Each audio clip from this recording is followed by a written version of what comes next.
Now, Connecticut has a rich manufacturing history, and while the brass and silver industries are long gone, some of the fields that made our state an economic power decades ago are still going strong today, like aviation.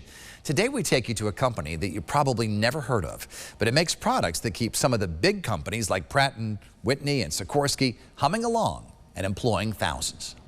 In a nondescript industrial park in East Hartford sits a brand new factory for a company that is more than 75 years old. Horst Engineering and Manufacturing makes parts that keep planes in the sky. We manufacture aircraft hardware. We manufacture all different types of parts, but primarily fasteners like bolts, screws, nuts, tie rods, studs. We make pins, we make sleeves and bushings, all different types of hardware made from difficult to machine materials that are used to build aircraft. The company was started during World War II. Horst Liebenstein had just fled Nazi Germany and had come to the United States in the hopes of a better life. Hitler's army took his family home, and his parents died in the Holocaust. With an Americanized name of Harry Livingston, he created Horst Manufacturing here in this barn in Hartford's North End. Scott Livingston is his grandson, who now runs the company. So when you think about where we've come from, you know, did my grandfather have it tough? Yeah, I mean, that was the Holocaust, right? It doesn't get more challenging than that. You know, he left a home in Germany without knowing English, took a boat to Ellis Island. So tell me about what it means when you think about your grandfather and sort of how he started this whole thing. Yeah, I mean, the one word that comes to mind when I think about my grandfather is legacy.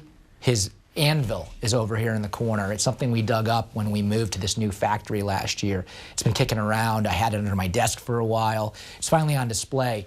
So we have some of these props that represent the history of the business, where we came from.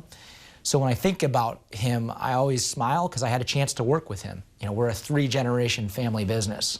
So what would I have to fly on to say, hey, I'm in something that has a Horst part in it? Anything.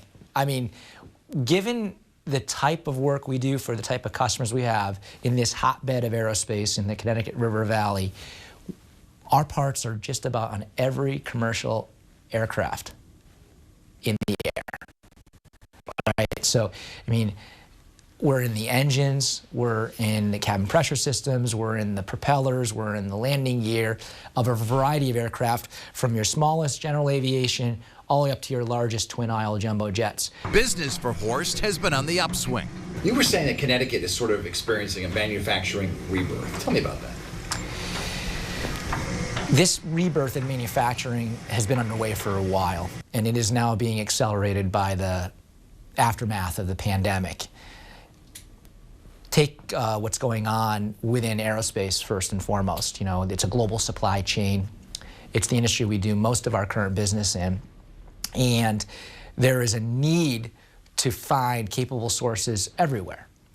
But there's a hotbed right here in southern New England, and you know, we represent that. If you look beyond aerospace to some of the markets that we're hoping to diversify into, there's been a renewed interest in advanced manufacturing right here in Connecticut. Companies that are facing the prospects of supply chain shortages, not being able to get the hardware or the equipment they need, lead times lengthening, inflation. What's your advice for perhaps the governor or lawmakers in terms of making Connecticut a more attractive place for young professionals and businesses? I don't know if I'm the best person to give advice. I can only speak from my experiences, right? And I've been an advocate of Hartford, an advocate of Connecticut my entire life, right? I grew up here. I came back here after school. I think I was more idealistic. I was involved in a lot of efforts to transform Hartford. You know, I mean, I used to love going to the Whaler games. We were season ticket holders.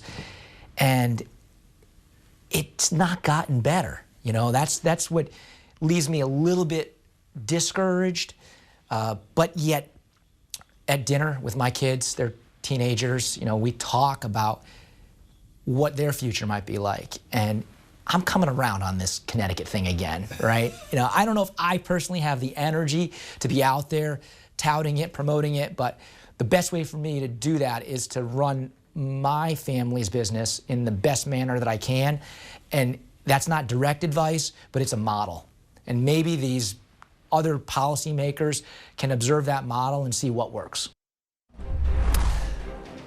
When we come back, we continue our look at the congressional races, also a peek at the cool, hot, new, trendy places to live in our state.